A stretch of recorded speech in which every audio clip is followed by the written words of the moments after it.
Swinging a high fly ball. They're off in the Kentucky Derby. Holy cow! And there he goes! It's time to step across the line with James Collier as he takes you inside the octagon of sports. With the latest from the world of sports, the scores, interviews, and the hardest-hitting analysis in the business.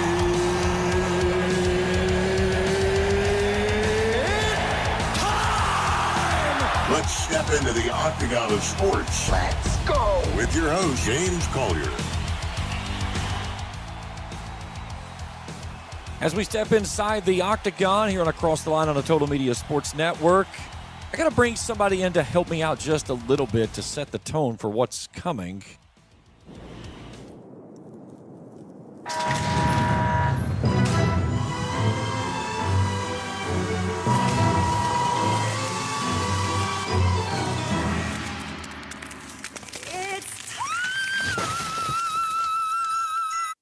Well, yeah, it is time. It's for Christmas music, of course, but it's time for playoff football. As we have completed the regular season, Week 11 in the books. We'll take a look at all the scores here in just a moment, and then we'll preview the matchups around Class 1A, 3A, and 4A, which are our local teams, and kind of get an idea of where things stand. I'm going to take a really in-depth look at Class 1A as well. And then we've got Game 7 in the World Series tonight after a thrilling win by the Dodgers last night. If anybody thought the Dodgers were going to lose that game, you were crazy, especially with Yamamoto on the mound. But Game 7 tonight, all hands on deck for both teams up in Toronto, trying to get their first World Series championship since back in the mid-'90s when they went back-to-back. That was the 94-95 season when they went back-to-back because that was the strike years. So 93 was when they won it. 94 was the strike season, so they got credited for back-to-back seasons, but they only actually won one on the field. But it'll be a good one tonight up in Toronto at the Rogers Center.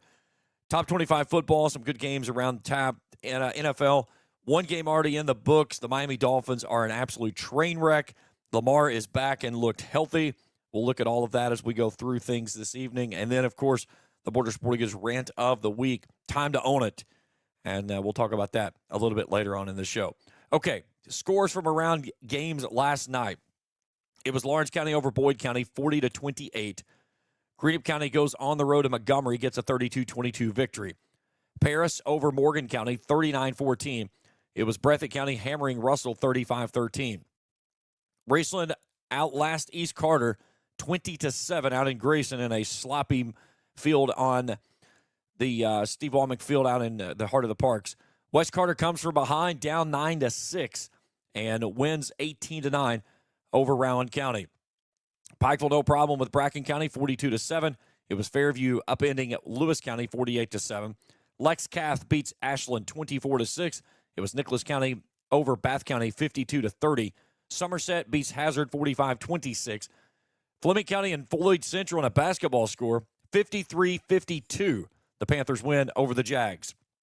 And it was Belfry over Letcher County Central, 42-14.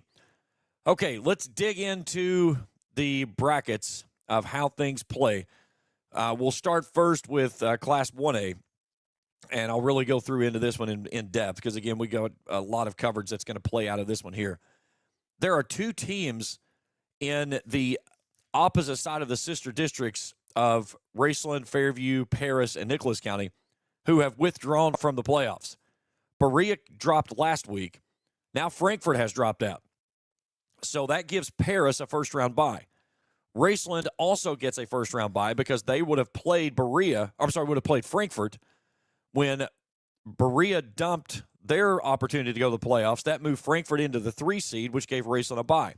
Well, last night, Frankfort withdrew from the playoffs, so now that moves Paris into the second round. They will play the winner of Sayre and Fairview. Fairview heads to Sayre next Friday night. On the other side of the bracket for Raceland, it will be the winner of Eminence and Nicholas County that will play there. Now, on the lower half of this bracket, this is basically the eastern side of things. You've got Middlesboro and Harlan.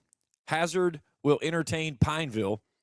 Lincamp travels to Pikeville, and Paintsville goes to Williamsburg.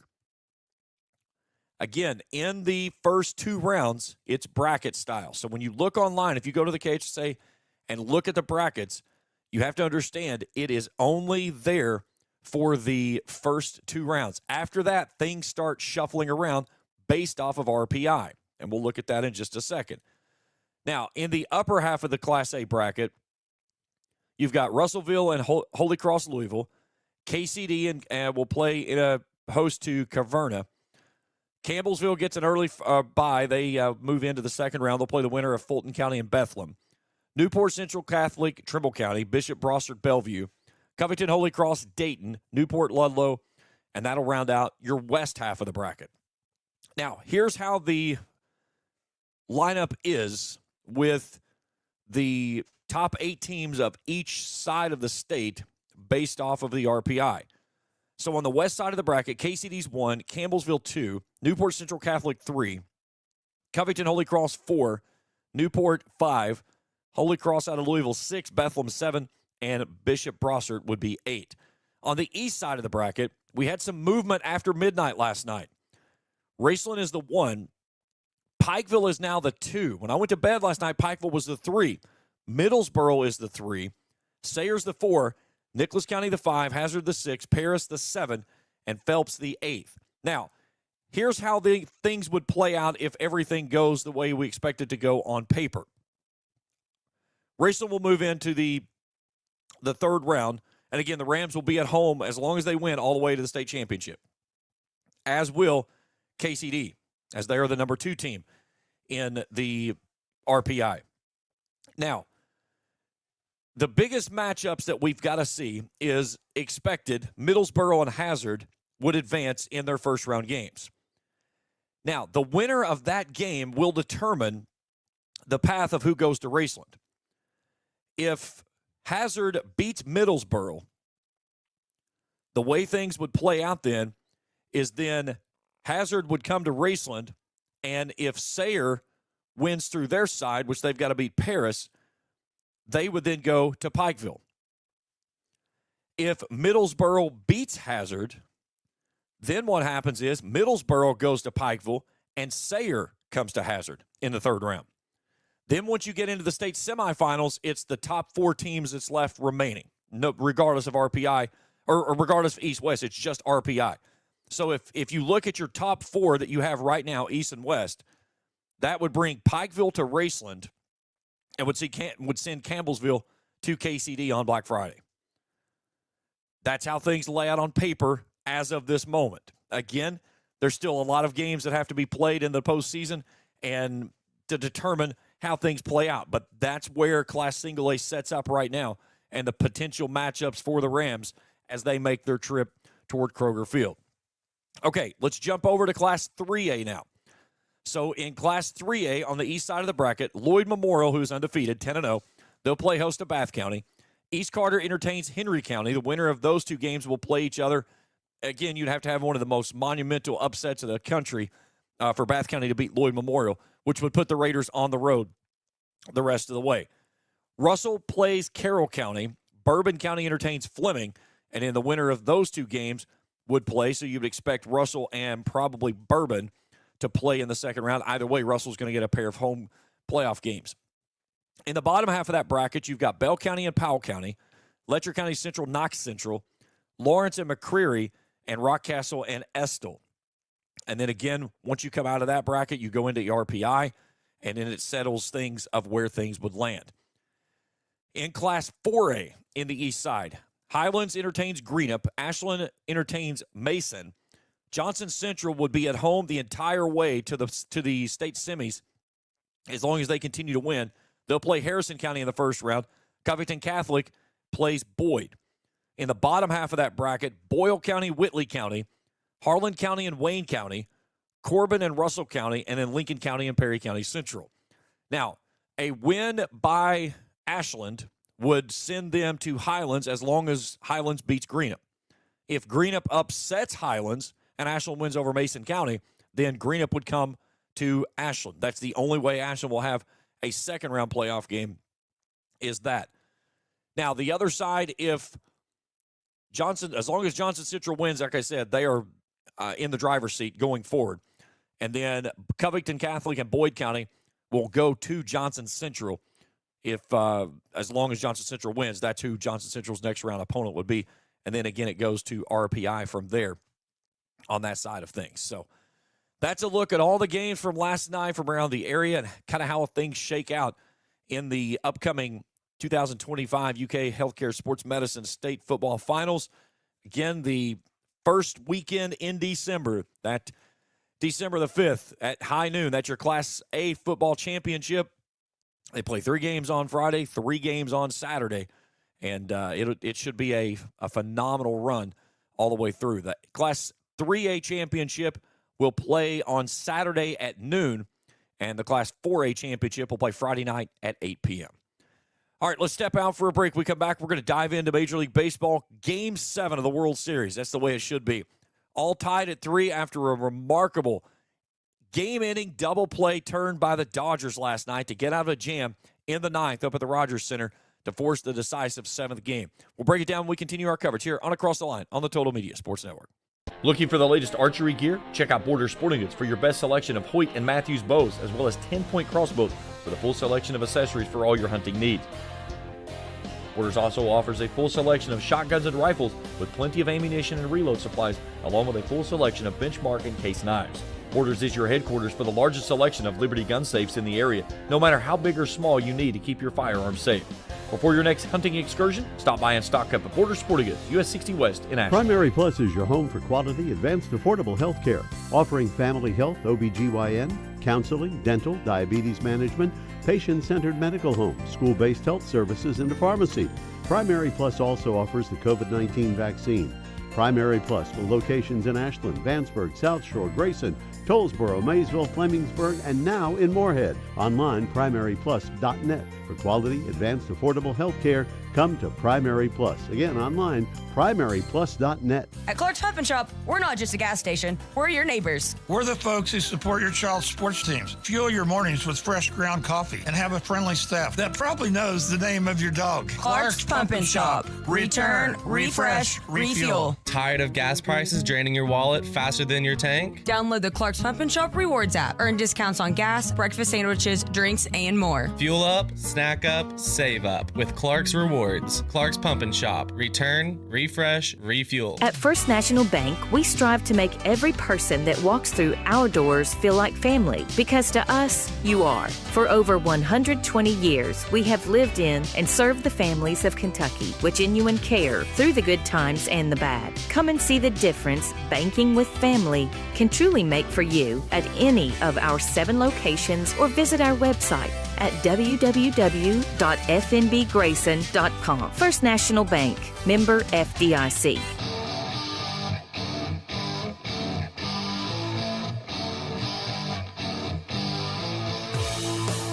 Let's get back inside the Octagon of Sports with James Collier and Across the Line on the Total Media Sports Network and 105.7 WLGC. Back inside the Octagon on Across the Line on the Total Media Sports Network. Game 7. That's a fitting way to end the baseball season. It's been a great baseball season, by the way. But you've got a team that's not won a World Series in 32 years. You've got a team that is the defending World Series champions. That's what it comes down to tonight, Game 7, up at the Rogers Center in Toronto. This was a phenomenal series, and arguably 2 of the better teams in baseball. You had the Blue Jays that just refused to go away after they kind of made that just a little bit before the All-Star break. They made that surge forward, and then they just kept getting stronger.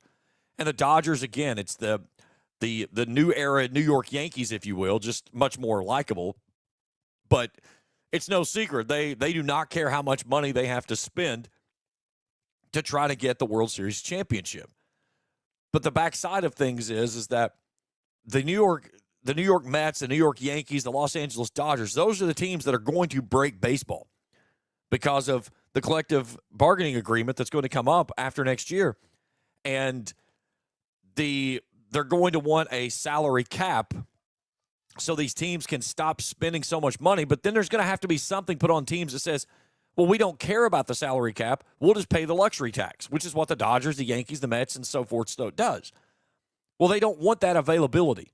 They want a cap to be a hard cap. But on the backside of it is they also want a floor to where the minimum salary comes up of how much you have to pay. And that creates an issue for every team in baseball because now you're going to have to pay more for your lower-end players. So, we get baseball next year, and I don't know that we see baseball in 27 because I just don't see this thing going over well with what it's going to go through the collective bargaining agreement. But what if series we've seen? The Blue Jays beat the Dodgers 11-4 in Game 1. Dodgers win Game 2 5-1. They go back to L.A. Dodgers take Game 3 6-5. Then the Blue Jays take the last two in L.A. 6-2 and 6-1.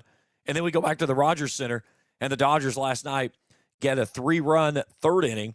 The Blue Jays got a run back in the third, and that was the only run production you had the entire night.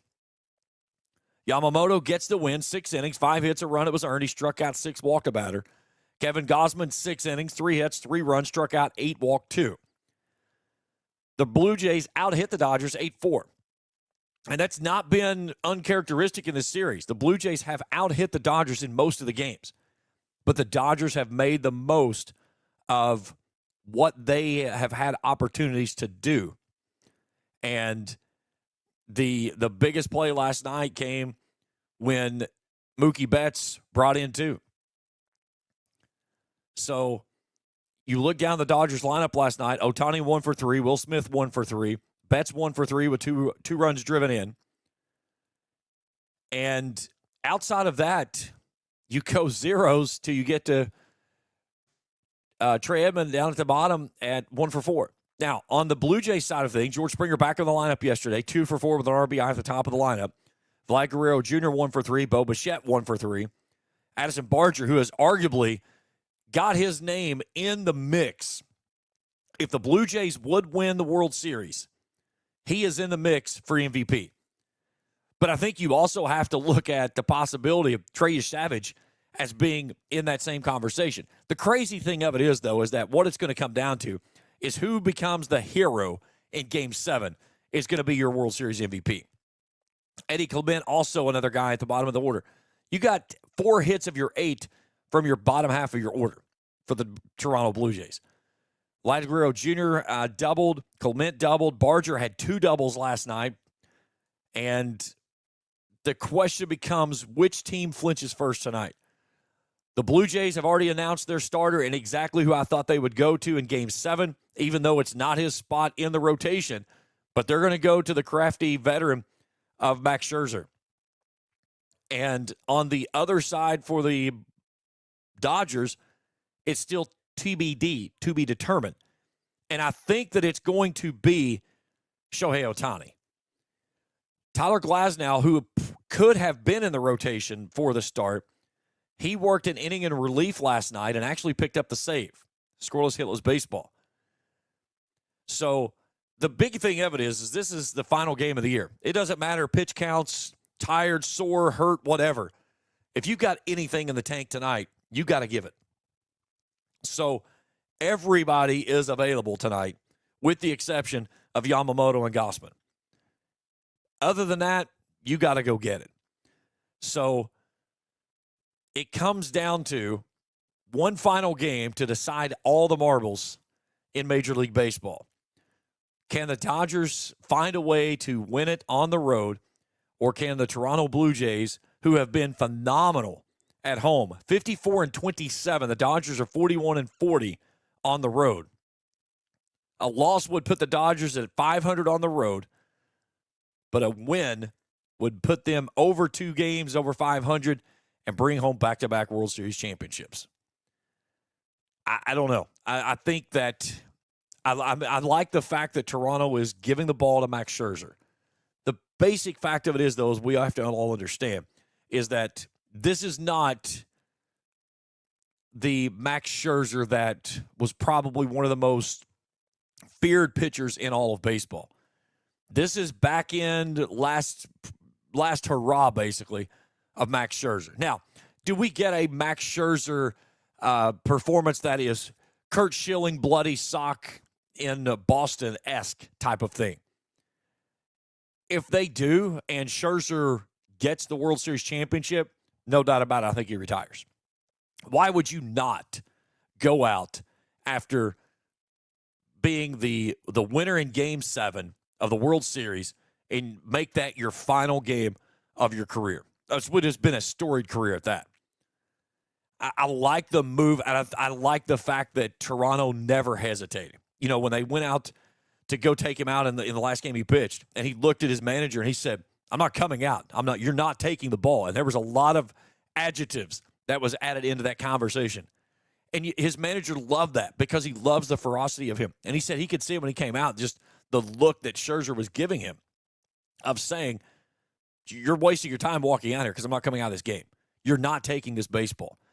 And as a manager, when you have a veteran guy in a big moment of the contest, and you go out like, say, and here's the thing, Max Scherzer has the ability to say, "I'm not coming out of the game."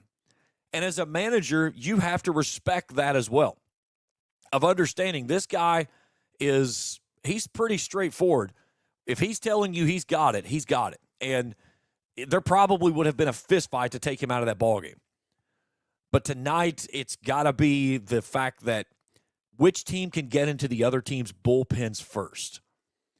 And on the other side, is Shohei Ohtani going to be able to go out and, if he does take the ball, is he going to be able to go out and really deal in this contest? You go back to Game 3. This was the 18-inning affair. I'm looking at this box scores real quickly. As that was Scherzer's last start. 4 to third innings of work, 5 hits, 3 runs they were earned, struck out 3, walked a batter. Glasnow was the starter in that game. And, of course, if they threw him last night for an inning, that pretty much tells me that you're going to try to bring Shohei back on short rest, because Shohei threw in the 4th game and got beat 6-2. He went up against Shane Bieber. Now, that's the other side to keep in mind, is that Shane Bieber pitched in Game 4. He's 2-0 in the postseason, and he has an opportunity to go 1-2 with Max Scherzer tonight. And I think that would be the very first call they make. So you could see 2 starting pitchers in succession. And it's one of those things, if you could tell Max Scherzer, get me 5 innings tonight. Get me 5 innings and give me the ball to give to Shane Bieber to get through the 7th and the 8th, or the 6th and the 7th inning, and then get it into my bullpen and hopefully get it to Bassett in the 9th with a chance to close it out at home. I think you like your chances. And I think right now the Blue Jays pitching, even though with the 18-inning affair that we went through back earlier this week on Tuesday, I still think that Toronto has the best pitching setup right now, especially the fact that they burned Glasnow last night. And as a starting pitcher, your mojo is messed up now, because you threw on a day that you really originally were not going to throw on or wasn't going to do, and you worked in relief. Now, that doesn't mean that we don't see Glasnow back again. His pitch count last night was, let me see here. I'm trying to find it. First pitch strikes, no pitch count. Oh, excuse me. 3 pitches, 2 strikes. There we go. Okay, so not a lot to worry with there. My mistake on that one. But either way, he still went through a rotation and a warm-up sequence that is not typical for him on a day that he would have just probably thrown a bullpen or a long toss and getting ready for his next start. Now, could that be enough, though, to say, hey, he's still getting the ball tonight, and then they go to Ohtani if they get in trouble? We'll see. But there are certainly lots of options there for the Los Angeles Dodgers. But the other side is you've got 2 of the better guys to go in Max Scherzer, who knows how to get it done, and then Shane Bieber sitting there in the waiting. I think he would be the next guy that would be out of the bullpen if Scherzer got in early trouble. And I think both teams, you're on a short leash either way if something goes awry to where you get yourself in a bad situation, you're going to find a way to get somebody else out there to give them a different look. It'll be a fun one. Game 7 tonight, 8 o'clock, out at Rogers Center in Toronto. You can catch all the action on Fox. And we'll have a World Series champion come tomorrow morning. All right, let's step out for a break. We will go to college football top 25. Lots of games on tap this weekend. We'll break it all down. We continue our coverage here on Across the Line on the Total Media Sports Network. At Clark's Pump and Shop, we're not just a gas station. We're your neighbors. We're the folks who support your child's sports teams. Fuel your mornings with fresh ground coffee and have a friendly staff that probably knows the name of your dog. Clark's Pump and Shop. Return, refresh, refuel. Tired of gas prices draining your wallet faster than your tank? Download the Clark's Pump and Shop Rewards app. Earn discounts on gas, breakfast sandwiches, drinks, and more. Fuel up, snack up, save up with Clark's Rewards. Clark's Pump and Shop. Return, refresh, refuel. Looking for the latest archery gear? Check out Borders Sporting Goods for your best selection of Hoyt and Matthews bows, as well as 10-point crossbows with a full selection of accessories for all your hunting needs. Borders also offers a full selection of shotguns and rifles with plenty of ammunition and reload supplies, along with a full selection of benchmark and case knives. Borders is your headquarters for the largest selection of Liberty gun safes in the area, no matter how big or small you need to keep your firearms safe. Before your next hunting excursion, stop by and stock up at Borders Sporting Goods, US 60 West in Ashland. At First National Bank, we strive to make every person that walks through our doors feel like family, because to us, you are. For over 120 years, we have lived in and served the families of Kentucky with genuine care through the good times and the bad. Come and see the difference banking with family can truly make for you at any of our 7 locations, or visit our website at www.fnbgrayson.com. First National Bank, member FDIC. Primary Plus is your home for quality, advanced, affordable health care, offering family health, OBGYN, counseling, dental, diabetes management, patient-centered medical home, school-based health services, and a pharmacy. Primary Plus also offers the COVID-19 vaccine. Primary Plus with locations in Ashland, Vanceburg, South Shore, Grayson, Tollsboro, Maysville, Flemingsburg, and now in Moorhead. Online, primaryplus.net. For quality, advanced, affordable health care, come to Primary Plus. Again, online, primaryplus.net. Hank FM weather. Your Tri-State weather forecast is brought to you by Perry Distributing in Ironton and Ashland. Proud distributors of Budweiser and Bud Light. Temperatures starting off in the low 40s this morning, but will warm up for your Saturday to 62 under partly cloudy skies. 47 is your low tonight. And as you go to bed, don't forget time change tonight. When you wake up tomorrow, we're looking for lows right around 47. Chance of rain showers on and off throughout the day with a high of around 61 for your Sunday. This is Across the Line with James Collier on the Total Media Sports Network and 105.7 WLGC. Back inside the Octagon on Across the Line on Total Media Sports Network. Jason Toy, you just destroyed my hopes, my man. We lose the time tonight. We go back. Actually, we gain an hour if you want to say it how. But the daylight time is gone. It's set your clocks back tonight. I totally forgot. I thought it was next week. I thought it was a week later. Again, it's daylight savings time is crazy to try to keep up with. But yeah, so we'll get an extra hour of sleep. That hour we lost back in the spring, we get it back tonight. So be sure to set those clocks back. Also, don't forget one thing. This time of year, when it's you flip your clocks back, be sure to check those smoke detectors, batteries inside of those to make certain that they're operational. Always check those detectors each time that you change the clock. It's a good chance to make sure everything's good to go. To take your house and keep your family safe. All right, college football top 25. Some big ones today. Up at the Shoe today at noon. Number 1, Ohio State, Penn State 3-4. And what a debacle that Penn State became. And what a crazy thing to say. You had James Franklin, who was the head coach for Penn State, playing for a national championship last year. And then it was a little bit things go sideways, and they lose some games they probably shouldn't have this year. And you get down to everybody just kind of panics. And it's, what have you done for me lately? And you look at what they did last year. They were one play away from playing for a national championship. They lost to Notre Dame 27-24 in the semifinal, the Orange Bowl. Then you come back this year, you win your first 3 games, You lose in double overtime against Oregon. Then you lose at UCLA. You lose to Northwestern, a game again that you should have won, and that was it. And then last week, under the interim head coach, they go to Iowa and lose that game, 25-24.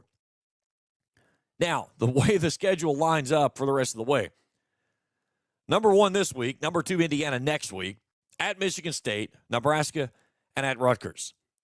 If you're a Nittany Lions fan, you're looking at best, and I'm talking about absolutely at best, of getting yourself maybe 5 wins on the year. You're going to drop the next 2. You're not beating Ohio State. You're not beating Indiana. So that leaves you 3 games to get 3 wins to get yourself bowl eligible.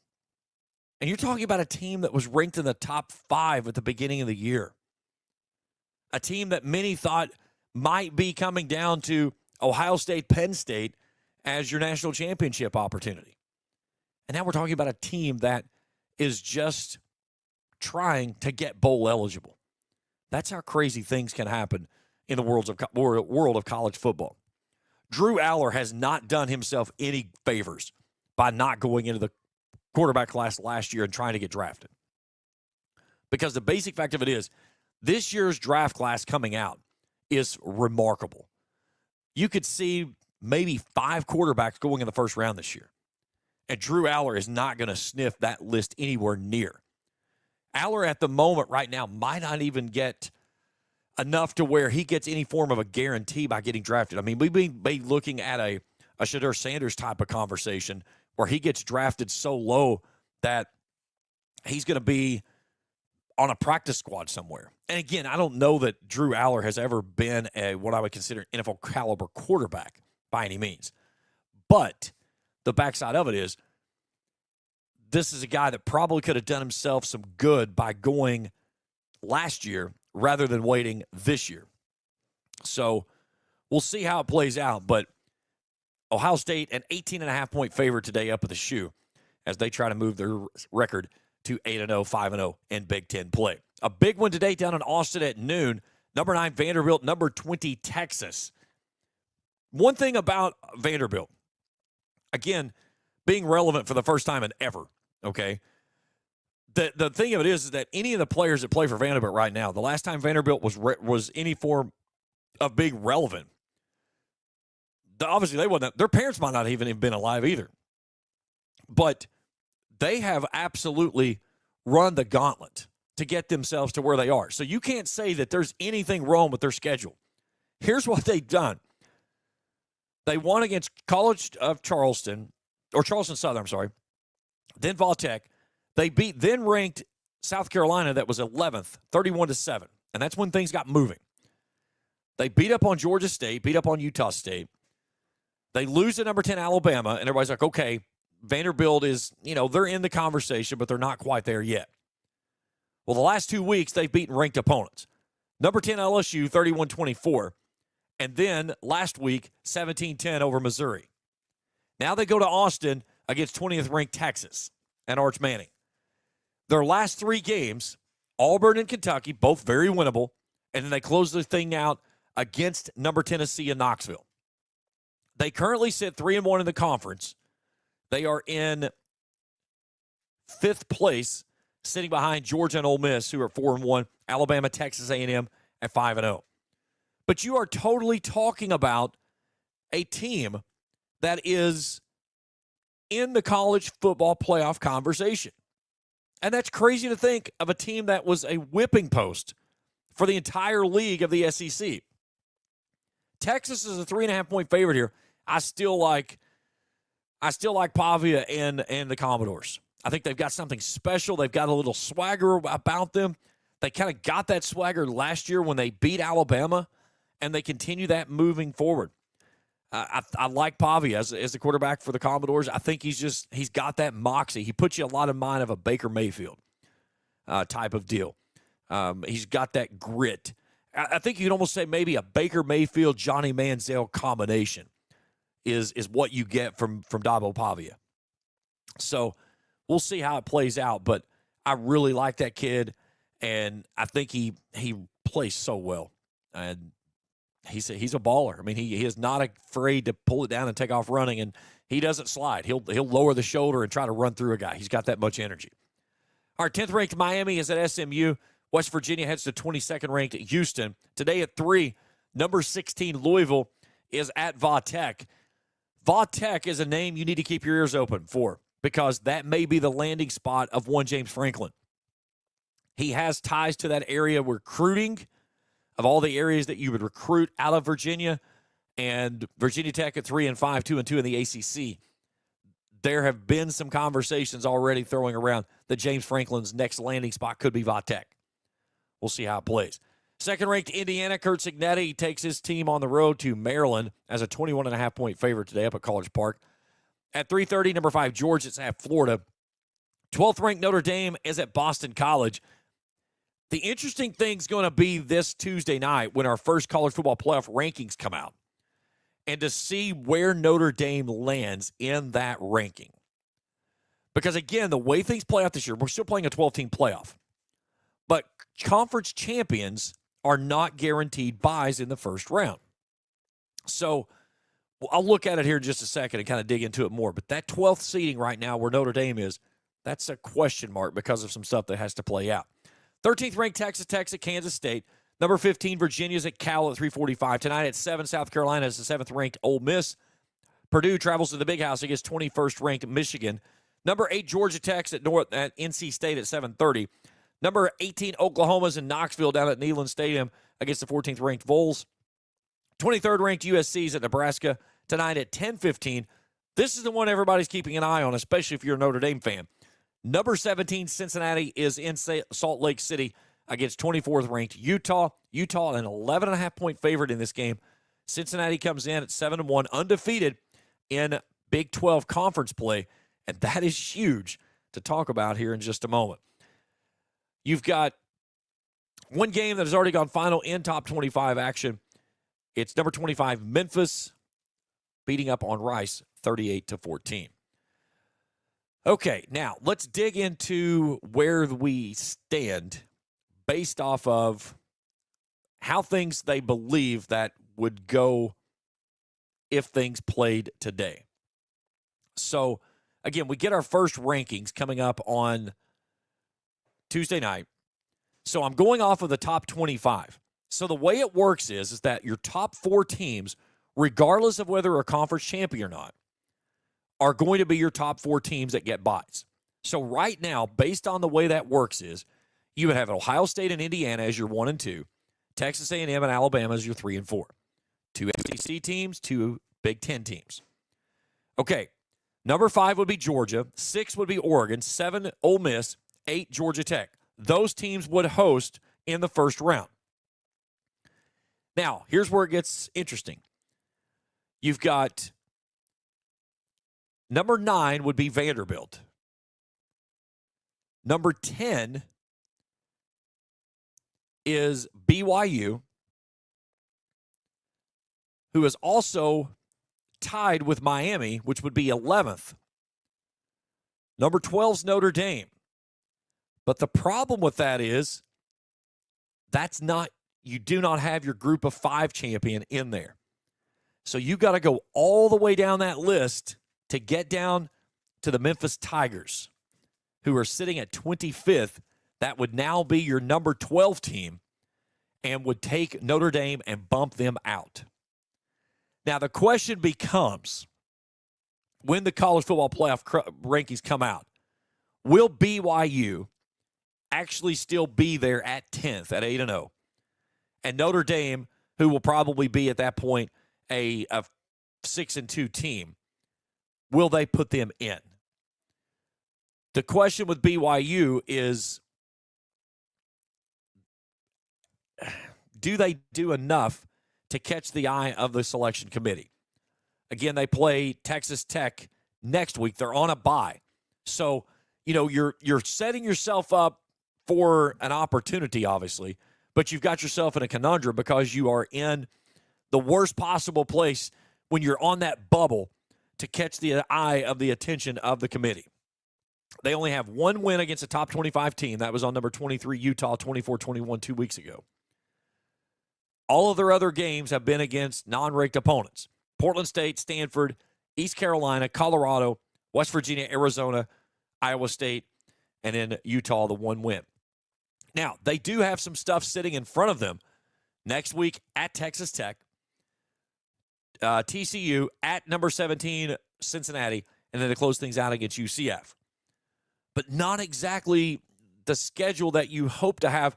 The big thing is, though, is that you are at the top of the conference of the Big 12. And I think that you have to look at whether you like it or not, the champion of the Big 12 paired up against Notre Dame, who is a non-affiliated conference, and again has no sex appeal remaining on their schedule.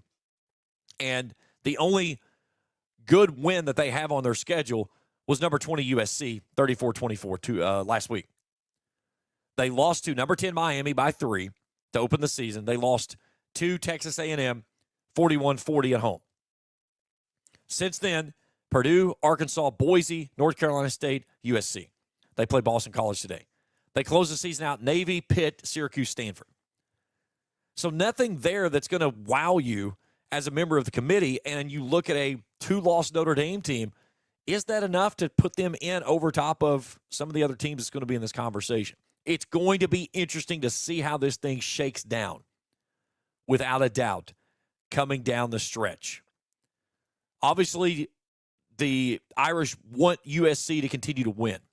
That's their only win over a ranked opponent.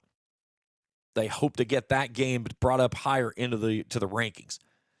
But they need some help, I think, to get in at a 2-loss team with very little left on their schedule to speak of.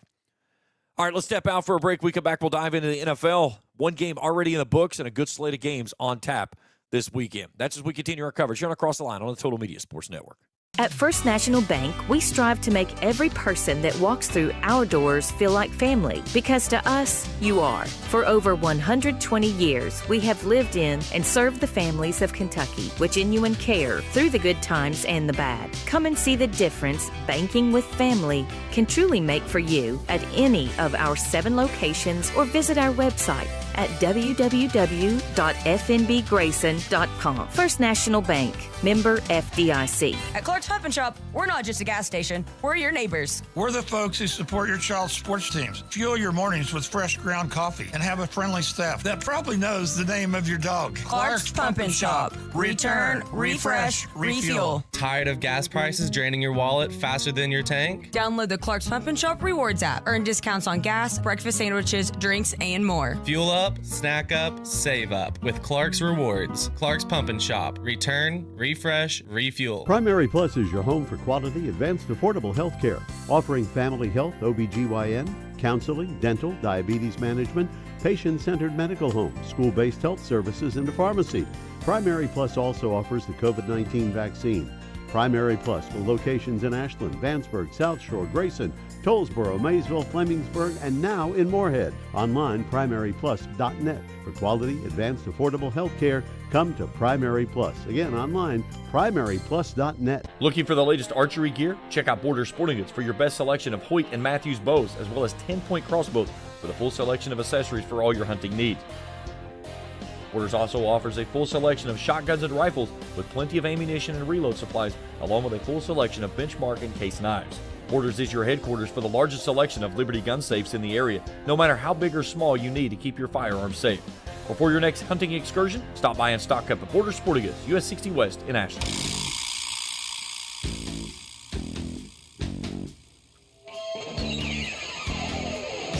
This is Across the Line with James Collier on the Total Media Sports Network and 105.7 WLGC. Back inside the Octagon on Across the Line on the Total Media Sports Network. Let's dive into the NFL. As one game already final on Thursday night, and a general manager is without a job. The lowly Miami Dolphins have fallen to 2-7, 1-3 at home. They got upended by Lamar Jackson's return to the Baltimore Ravens, who have all of a sudden won 2 in a row, as the Ravens win this one 28-6. It was a kind of a question mark of what was Lamar going to be like. And again, there was a lot of conversation the week prior to this that Lamar Jackson was not reported properly on the injury report because they listed him as a full participant, but he was a participant as a member of the scout team. And they say that the way the ruling says is that if a player does not take all of the first team snaps of their normal position, then they are not considered to be a full participant. Therefore, they should be listed on the injury report list. And that was not the case. And as soon as things changed and the actual report came out that Lamar was not going to play, the line on the game instantly surged, moved away. And again, when you talk about all of the stuff going around sports betting right now with the debacle that is the NBA, the last thing you want to do if you're the NFL is you want to have any question marks around your league of the validity of insider trading, basically, of somebody getting an opportunity to get some insider information that others don't get so they can throw some money down and make some easy cash. But either way, Jackson did return. He was 18 of 23, 204 yards, 4 touchdowns. He was sacked twice. Derrick Henry goes over 100 yards, 19 carries. Does not score a touchdown, though. But the big thing is that Lamar being back makes this team a better opportunity to win. Their defense is still anywhere that it needs to be. I mean, Tua threw for 261 yards. He was picked off once. He was sacked twice, but did not throw any touchdowns. So the question becomes, is this enough to get the Baltimore Ravens moving in the right direction in what is going to be another congested AFC North? The problem of it is that you're looking up at the Indianapolis Colts, who are seriously one play away from a moronic play of a receiver dropping the ball before he crossing the goal line, of beating the Rams and being undefeated on the season. That's where we stand. Okay, NFL games tomorrow in the early slate, 1 o'clock. The Falcons are at New England. New England, a 5.5-point favorite on this one. Drake May having a superb second season. 15 touchdowns, 3 interceptions. They pulled away in the second quarter from the Cleveland Browns last week and got a nice win. The Bears go to the Bengals, and this was a game last week that I said, for the Cincinnati Bengals, this is a game that you cannot lose to the New York Jets. And what do? They gave up the most points the Jets have scored in about 5 games combined and just absolutely got blown out at home. The question becomes, too, is Joe Flacco going to play in this game for the Bengals? He has a sprained AC joint in his shoulder that he suffered in the loss to the Jets. They showed replay of him warming up on the sideline after taking the hit, and you could watch him. Every ball that he tried to throw, he winced in pain. The Chicago Bears, a team that, again, they can't figure out which way is up either. They're 4-3, Bengals 3-5. This is a must-win for the Cincinnati Bengals if you hope to keep any grasp of postseason play within the reach. Vikings go to Detroit. Detroit, a 9.5-point favorite. The Vikings are a train wreck. Carson Wentz basically had to be taken out of the game to protect his own health when he just got absolutely trounced last week. But the Detroit Lions, they are rolling. They look really, really good. The thing with the Minnesota Vikings that you can see, you got J.J. McCarthy that's apparently going to take the start this week. Who knows how healthy he is still with that ankle injury. He had the knee injury last year. But if you watch Justin Jefferson, you can see the utter frustration on his face of what it was last year when you had Sam Darnold and you were playing in the last game of the regular season against the Detroit Lions for a chance to be the number 1 seed in the NFC playoffs. You lose, you become the 5 seed and go on the road. But you had a chance at a 15-win season last year. Vikings were 14-3. And you let Sam Darnold go off to Seattle. And since then, you've had unbalanced, unsettled quarterback play across the board. And you've got one of the most prolific receivers in all of football, and he's got 1 touchdown all season long.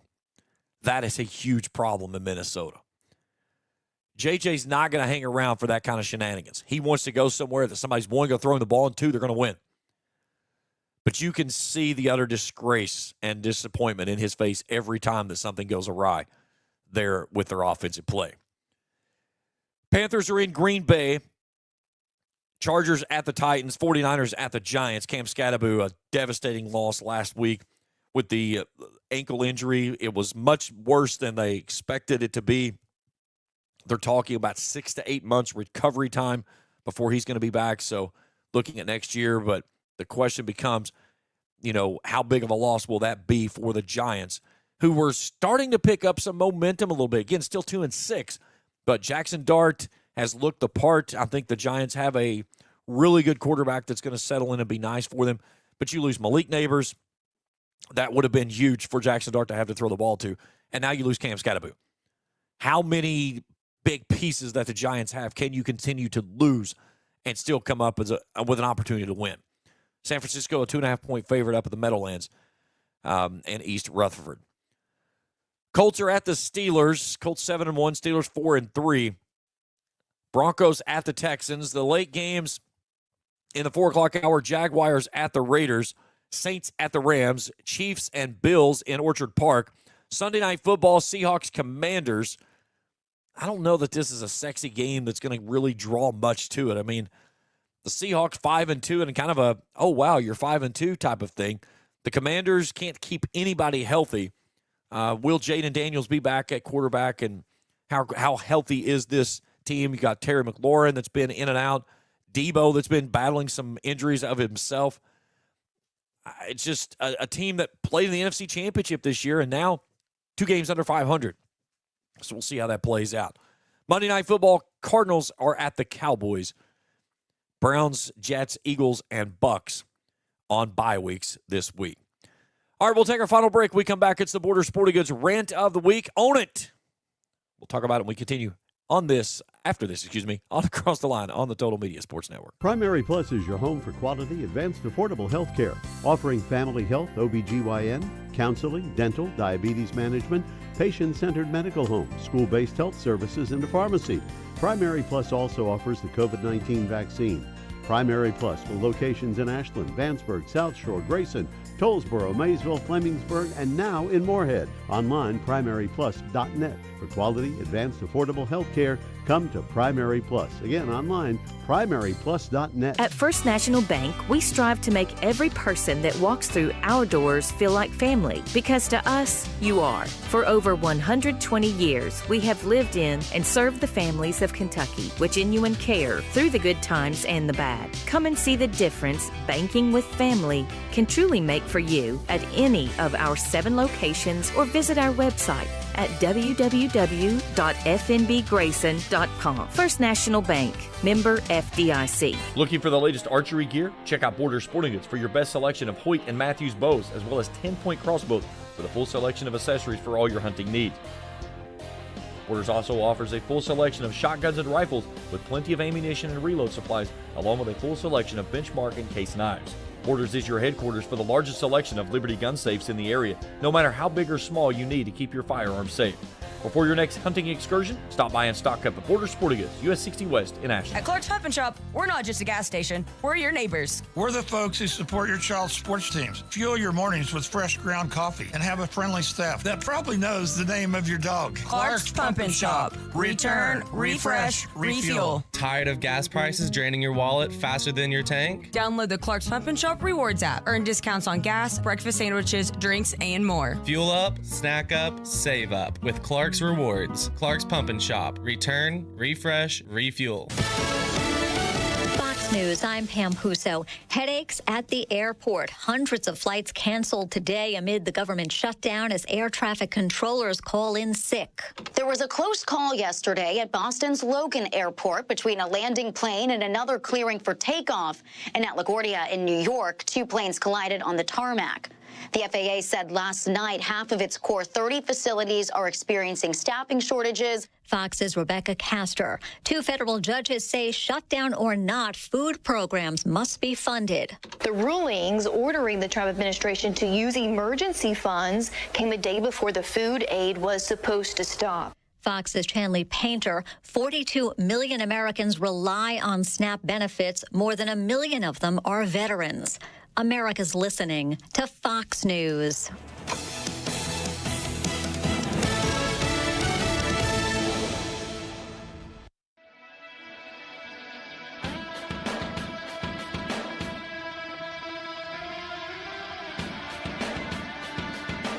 Sports scores, interviews, and more. This is Across the Line with James Collier on the Total Media Sports Network and 105.7 WLDC. Back inside the Octagon on Across the Line as we go to the Borders Sporting Goods Rant of the Week. Borders Sporting Goods US 60 in Cannonsburgh for all your hunting and fishing needs, as well as those Liberty gun safes. Go see Brad and the gang. They'll get you all squared away. Safes are on sale. No rebates now, but the great deals are there. Rods and reels on sale. Deer season in full swing with archery and crossbows on sale. Also, all of your bow accessories are available. And then don't forget, hey, it's November, so Mariah Carey at some point is going to come out and sing. She sang for us this morning, but it's going to be its time. And it is time to start thinking about those big-ticket Christmas items or just items that you've got for that avid outdoorsman. But they've got layaway available. They have delivery available for those Liberty gun safes. So if you're looking for something for that avid outdoorsman, go see Brad and the gang out there, and they'll get you all squared away. Own it. That's the topic this week. Something I am so fed up with is the basic fact of that we live in a society to where children are taught it's always somebody else's fault. It's never theirs. And I don't quite understand where we've gone awry, but the basic fact is that you watch it happen all the time, that you'll see someone as a youthful person that will make a mistake, whether it be in life, academically, athletic, whatever, and they're always casting the blame somewhere else. And all they hear when they're at home is how perfect they are, how great they are. They never make a mistake. And all we're doing when we do this is when we set them up to be interjected into society as an adult, it's setting them up for total failure. If you don't understand that life is a game of failures, when you step into life the first time and all of a sudden you fail at whatever it is that you're trying to do, you are going to be destined for disaster. And the biggest thing that I tell this with is that, not that it's a hard thing for this to happen anymore, because, again, if you want a job, there are thousands of jobs out there that they are looking for always places to put somebody. But think about this. You are given everything that you always want. You're never told that you do anything wrong. Everything is always somebody else's fault. And then you go to get your first big job, and you go through the interview process, and somebody else gets the job. And it's the first time in your life that you've ever experienced any form of failure whatsoever. It's going to crush you because you don't know how to deal with that.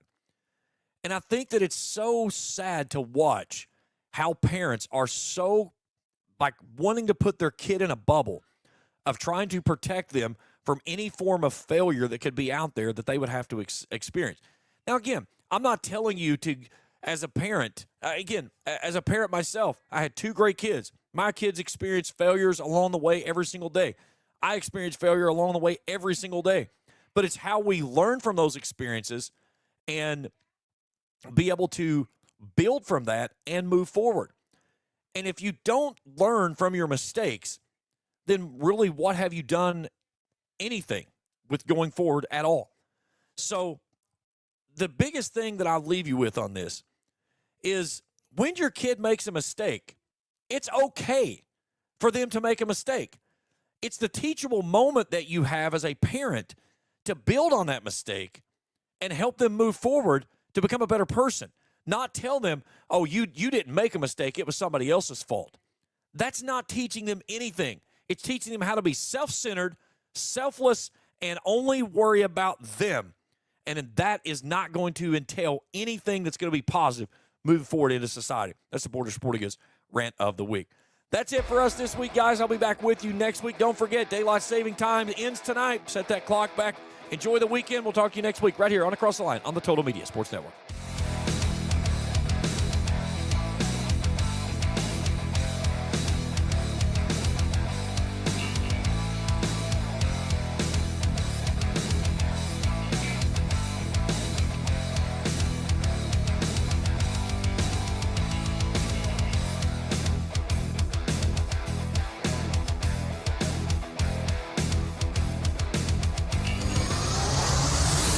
You've been listening to Across the Line with James Collier on 105.7 WLGC FM and the Total Media Sports Network. Tune in each Saturday morning beginning at 10 for the latest news and analysis from inside the octagon of sports.